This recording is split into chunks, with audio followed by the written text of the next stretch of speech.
enfants. Et il est vrai qu'ici, les secteurs qui pourraient bénéficier des retombées financières, des sommes colossales ainsi libérées, sont multiples et il appartiendra au gouvernement de les identifier et d'y affecter les ressources ainsi libérées.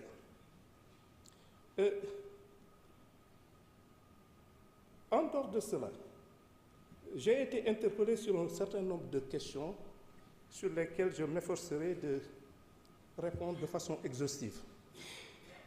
Il a été question beaucoup de l'administration pénitentiaire, des conditions de détention, des problèmes de prison. Actuellement, ce que je peux vous dire, c'est qu'il y a un projet de construction de 9 prisons.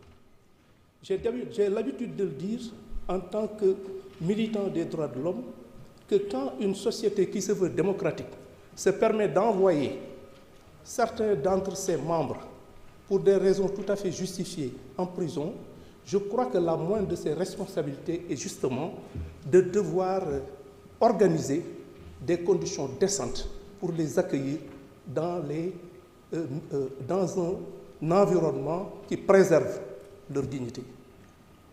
Et donc, on l'a dit, il y a 9 prisons qui sont en cours de construction et il y a principalement le projet de construction d'une prison de 2500 places au niveau de Diamniadio et de 500 places à Fatick. De même, la question du tribunal de Kaffrine a été, du département de Kaffrine, la prison de Kaffrine a été posée. J'ai eu le privilège le 24 octobre dernier d'installer ce tribunal de grande instance de Fatick. Et il est vrai qu'il va falloir réaménager cette prison qui doit effectivement faire face à de nouvelles contraintes. Des contraintes inhérentes au fait que, évidemment, il ne s'agit plus d'un tribunal d'instance, mais d'un tribunal de grande instance, avec tout ce que cela comporte comme aléas qu'il faudra prendre en compte. Et je crois que l'exposé tout à l'heure de l'honorable député Dang a été assez éloquent et ça entre dans le cadre de nos préoccupations et nous nous efforçons justement de régler ces questions. Cela dit, dans le cadre de l'amélioration des conditions de vie des détenus, il faut dire que jusqu'à présent, l'indemnité journalière est de 1152 francs par jour. Dans le cadre du projet de loi de 2025, cette somme de 1152 francs par jour et par détenu a été portée à 1300 francs. C'est vous dire donc que, qu'on le veuille ou pas, nous sommes dans cette dynamique avec les ressources que nous avons, avec aussi cette observation fondamentale que nous n'en sommes qu'au début. Pour les autres questions qui ont été posées, dans le cadre de... On nous a parlé de la lumière sur les morts que nous avons enregistrés depuis 2021. Une enquête est en cours et je crois d'ailleurs que c'est une question de principe et tout simplement de crédibilité. Je pense que si, pour des faits aussi graves qui ont ému tout le monde et dont certains, autant pour moi, se sont passés en direct, c'est-à-dire sous l'œil des caméras, que ces gens, que ces morts concernant nos compatriotes puissent rester impunis, ce serait un mauvais signal. Parce que ce serait tout simplement asseoir, qu'on le veuille ou pas, un climat d'insécurité que rien ne saurait justifier. C'est vous dire donc que c'est une question de principe, nous allons nous y atteler, nous allons nous efforcer de faire en sorte que toute la lumière soit faite. Et je vous assure que le travail est déjà entamé. Toute la lumière sera faite et toutes les responsabilités seront établies et les personnes mises en cause, surtout les commanditaires, répondront de leurs actes.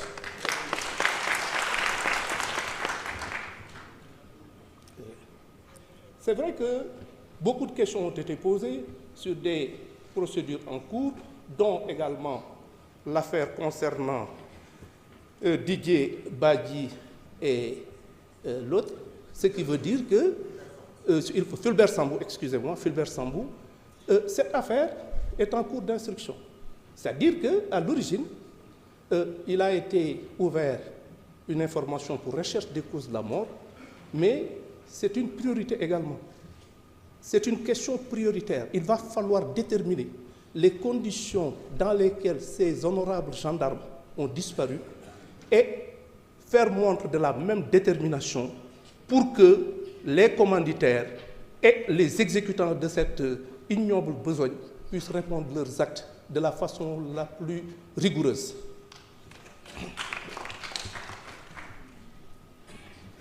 On nous a parlé de la création de nouvelles institutions. Je m'étonne que cela vienne de la part de personnes qui ont traversé les régimes et qui ont eu à être témoins de transformations du Conseil économique et social qui, effectivement, n'ont eu qu'à changer de nom avec les mêmes réalités. Ce que je peux dire, c'est qu'en tout état de cause, la création de nouvelles institutions n'est pas à l'ordre du jour.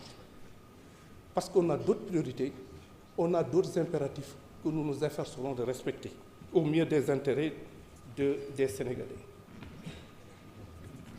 Pour les autres affaires qui ont été évoquées, je rappellerai toujours que le temps de la justice n'est pas celui du politique.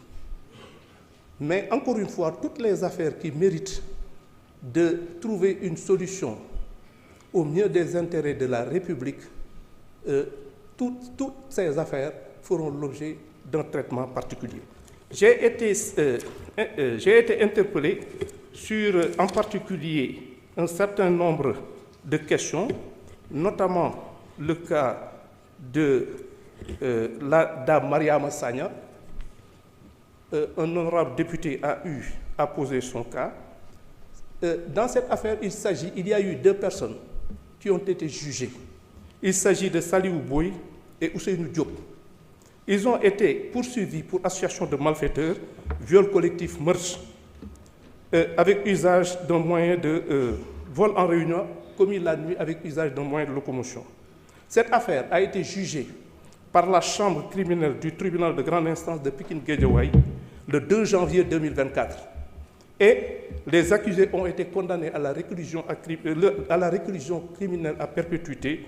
Les intérêts de la partie civile ont été réservés. Bon, pour les autres affaires qui ont été évoquées, on nous a parlé des fonds Covid. Ces fonds Covid font l'objet d'une information. Et toute la lumière sera encore une fois apportée à l'ensemble de ces affaires qui feront l'objet, effectivement, si c'est d'un suivi rigoureux de la part, effectivement, de mes services. Bien. On a parlé de la commission d'indemnisation. Il ne s'agit pas d'une commission d'indemnisation, mais plutôt d'une commission d'assistance aux justiciables. Et cette commission est logée au ministère de la Femme. Et cette commission travaille régulièrement pour apporter de l'aide à l'ensemble, effectivement, des personnes qui ont été victimes des malheureux événements que nous avons évoqués. Il est dit aussi, l'honorable député Bousso a parlé du problème de l'accès à la justice. Elle nous a également rappelé un principe qui nous est cher, suivant lequel nul n'est censé ignorer la loi. Vous savez, madame, ce n'est pas un principe sénégalais, c'est un principe universel. Si on dit que nul n'est censé ignorer la loi, c'est juste une question de commodité. Une question de commodité dans la mesure où les lois, quand on les vote, quand vous les votez, et que ces lois sont promulguées et publiées, mais personne ne peut invoquer devant une juridiction « je ne suis pas au courant ». Sinon, on va condamner absolument personne. Si effectivement on pouvait dire que ah bande xawma won ni lolu yon daf ko téré. Mais attendez, en ce moment-là, les palais de justice, les tribunaux seraient tout simplement impuissants à régler ce genre de choses. C'est dire donc que, comme j'ai l'habitude de le dire, c'est une question de commodité parce qu'on ne peut pas faire autrement.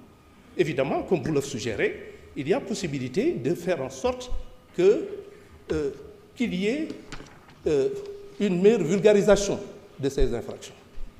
Dans le cadre de l'école, dans le cadre de certaines associations sportives, par tous les moyens susceptibles justement de faire en sorte que l'écrasante majorité, sinon la totalité de nos populations, puisse être au courant de certaines infractions. Mais en tout état de cause, on est dans cette dynamique. Et puis, l'érection de plusieurs maisons de justice au niveau de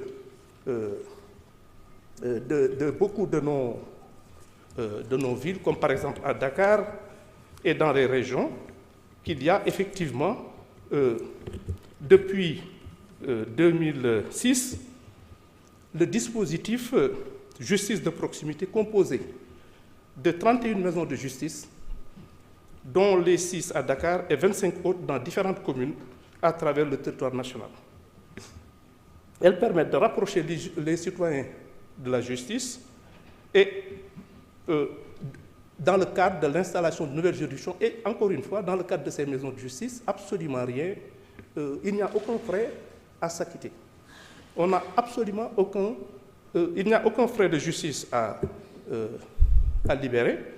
En plus, ces maisons de justice ont vocation à régler les conflits entre les populations au niveau local et de prévenir également certains conflits de voisinage. Et les mêmes maisons de justice ont vocation à aider les populations à l'obtention des documents délivrés par les juridictions, casiers judiciaires et autres. C'est vrai que la question a été posée de ces questions de casier judiciaire et de certificat de nationalité. Le problème, c'est qu'effectivement, nous sommes dans ce cadre, dans le cadre de l'automatisation et de la digitalisation. Et si véritablement ces projets que nous avons initiés arrivent à terme, il va de soi que les difficultés rencontrées par nos compatriotes pour acquérir ces documents essentiels à leur vie administrative et à leur vie de tous les jours, ces problèmes vont disparaître. En dehors de ça,